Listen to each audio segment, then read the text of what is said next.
Some secrets don't knock.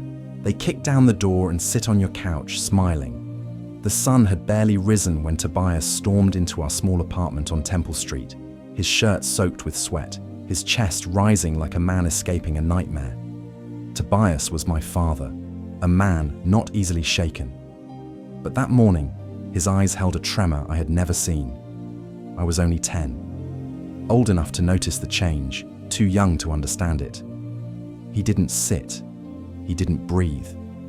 He only said, "We're leaving this house. I can't raise my children here."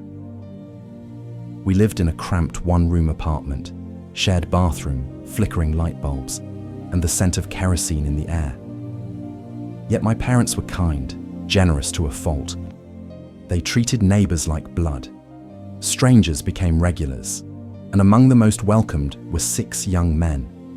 They were gods of the compound, chiseled, polite, and always training their bodies like soldiers with no battlefield. By dusk, they were refined, shirts crisp, shoes polished, cologne lingering like ghosts in the hallway. No one knew their jobs. But they were always welcome. They laughed with Tobias. They ate jollof with us, played board games with me and my sister Ada. We even called one of them Uncle Jaro.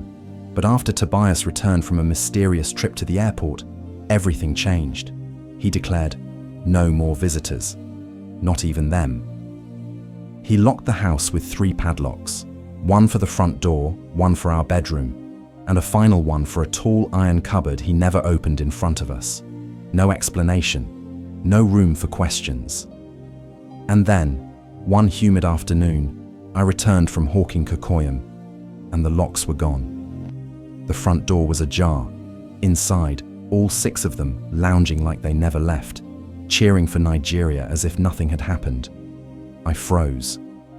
When Tobias returned that evening, I told him everything. He didn't raise his voice.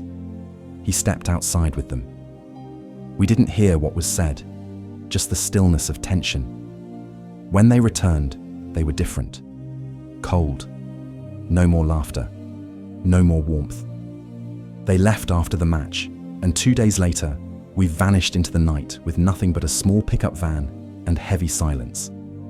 That day, I didn't understand what we were running from. Now I wonder if we were ever truly safe to begin with. Watch out for episode 2.